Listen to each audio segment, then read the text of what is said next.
মানুষকে জীবনে 6 বার হেরে যেতে হয়।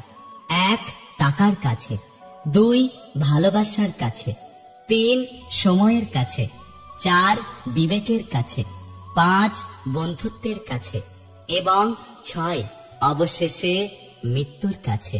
বৃষ্টি থেমে গেলে হাতের ছাতাটাকেও বোঝা মনে হয়, আর প্রয়োজন ফুরলে মানুষ তো এমনি ভুলে যায়। পৃথিবীতে শ্রেষ্ঠ শিকারীর নাম হলো পরিস্থিতি। মানুষ বারবার পরিস্থিতির শিকার হয়। সব সমস্যারই 3টে সমাধান। 1 বদলে যাও, 2 মেনে নাও, আর না হলে ছেড়ে দাও। যে কাঁদায় সেও কাঁদে। এটা অভিশাপ নয়, বরং এটা নিয়তির বিচার। মানুষ যখন প্রেমে পড়ে সে 1000 বছর বাঁচতে চায়, আর যখন প্রেমে ব্যর্থ হয় তখন সে প্রতি মুহূর্তে মৃত্যু কামনা করে। কালবৈশাখীর মতো মানুষের জীবনেও অনেক ঝড়ঝাপটা আসে। ভালোবাসা, রাগ, দুঃখ ও অভিমান সবকিছুই আসে। যে ব্যক্তি সবকিছু সামলে নিতে পারে আসলে সে এই জীবনে প্রতিষ্ঠিত হয়। যখন দেখবেন আপনার আশেপাশে শত্রু বেড়ে গেছে তখন বুঝে নেবেন আপনি সঠিক রাস্তায় হাঁটছেন। যে বোঝে তাকে বোঝানো যায়, কিন্তু যে বুঝে না বোঝার ভান করে তাকে কখনো বোঝানো যায় না। জীবনের জন্য কোনো অভিযোগ রাখতে নেই।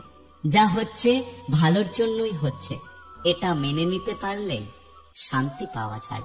একটা কথা কি জানো তো, থেমে তো কিছুই থাকে না, শুধু জমে থাকে স্মৃতিগুলো। ঘুমোবার আগে যার কথা মনে পড়ে সেই মানুষটাই আসলে আমাদের হৃদয়ের কাছের মানুষ। ক্ষত শুকিয়ে যায়, দাগ থেকে যায়, রাগ শেষ হয়ে যায়, তবে রাগের মাথায় দেওয়া আঘাতগুলো চিরদিন থেকে যায়।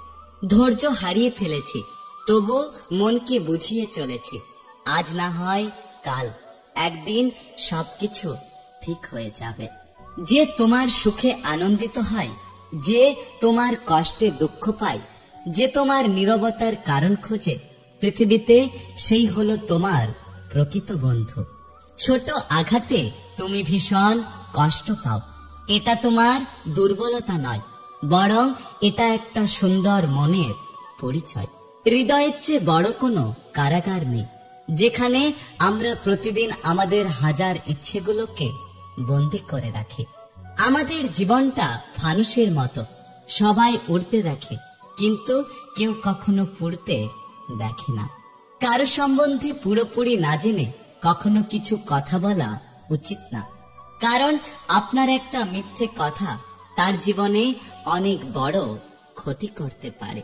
জীবনে আগলে রাখো সেই মানুষটাকে, যে মানুষটা কোনো স্বার্থ ছাড়াই তোমার খোঁজ রাখে।